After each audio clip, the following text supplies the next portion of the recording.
Welcome to the Living in Utah live question and answer session Thursday evening. I try to make it every Thursday at 8 p.m. I did miss last week's. It was a busy week. I don't know where the week went. Of course, I don't know where this week's going. And I was just looking, and we're a couple weeks away from Thanksgiving. Wow. So in the state of Utah, we are now pretty much officially into the winter months, and it's kind of sad. It's dark outside, and just a couple months ago, I would do this live event, and sun was shining. I'd look outside, and it's a little grim and gray looking out there. As some people ask me on the mortgage front, interest rates, et cetera, et cetera. The chairman of the Federal Reserve, Mr. Powell, made an announcement today that he feels they may not have done enough to bring inflation down. That possibly might mean further rate increases. I thought maybe we were, we've had a couple months now with no rate increases. So I was hoping maybe we were kind of turning the corner a little bit. I often wonder, are we going too far? I think the rate increases have really hurt the economy. You're starting to see car dealership inventory pile up, the EV sales by the Ford, GM, and Chrysler. And I think other companies are reporting that the EV sales are not going as planned. I'm seeing inventory on dealers' lots. So in general, could be an effect of the higher interest rates. So the other big thing that's going on in the state of Utah was going to talk about tonight, Texas Instruments. And for me, Texas Instruments goes all the way back to when I was a kid. First calculator I owned was a Texas Instrument calculator. They were the big boys in the market for calculators. They probably still are. Anyways, they have broken ground in Lehi, Utah, which is just north of Provo-Orem area, south of Salt Lake City, kind of like in between a little bit. $11 billion semiconductor fabrication plant. $11 billion. The Utah governor made a statement that this is the greatest single economic investment in the history of our state, creating around 800 new high-paying jobs and thousands of indirect jobs in the area. So, great news. It's great to see companies. It's great to see chip production will be happening here in the state, but also in the United States. Through COVID, we had a chip problem. The article goes on to say, when most people think of Texas Instruments, their first thought is calculators that they used in high school and college math classes. Yes, I think I was in grade school when I got my first Texas Instrument calculator. I actually remember the exact store and the exact city it was purchased from. I was ever so excited when I got a calculator many, many days ago.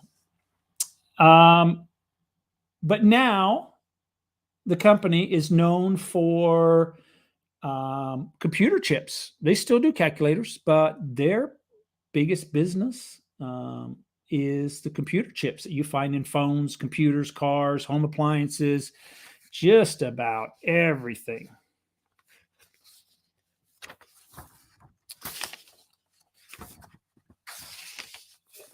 Okay, costs money to build a plant like this. Funding for this massive plant has been provided, or at least maybe part of it. I'm not too sure the exact numbers. The article didn't really state. President Biden's administration has a CHIPS and Science Act. Never heard of it before. First time I've heard of it. So funding will be provided through the administration's plan. So give credit to the president. I'm glad that we are moving in the direction of creating jobs in the United States and chip production in the United States. So hats off to the president. Really appreciate that. Really appreciate that they're taking care of the state of Utah in this matter.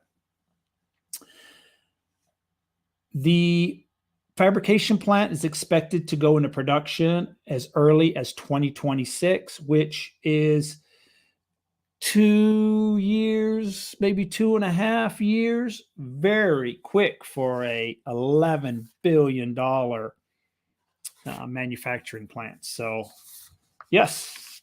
So, and I'm not too sure exactly. I've never seen the plans, et cetera, et cetera. Right now, Texas Instruments has a location in Lehigh, and they are building. I don't know if they're adding on to the plant that they have now.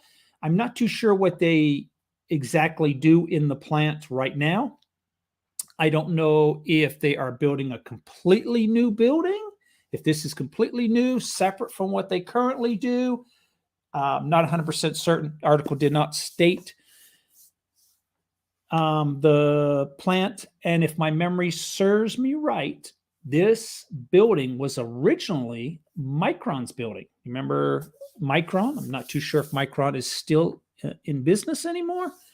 They had a location here, and they had a big location up in the Ogden area, Roy, Ogden area.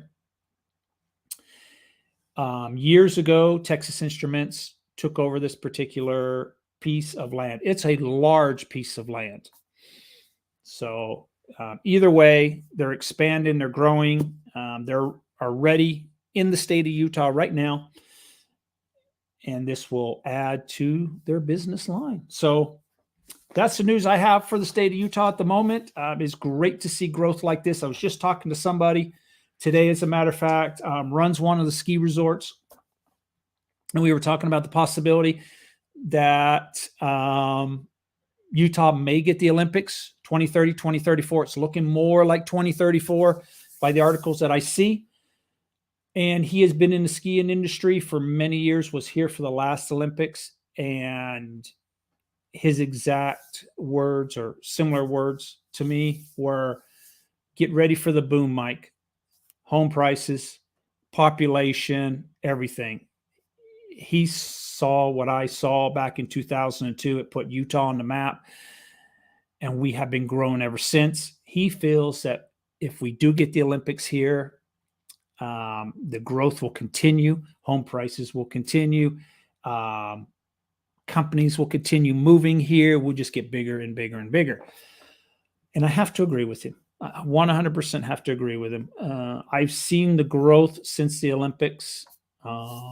And it's not just, I mean, there's some people came to the Olympics and decided, we've got plenty of money. We'll buy a second home or a vacation home.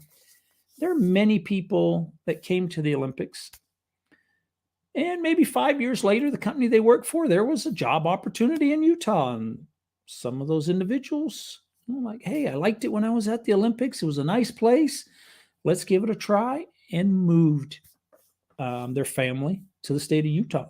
I think that will happen if we get the Olympics again, but it's more exposure on the state of Utah, and it stays in people's minds.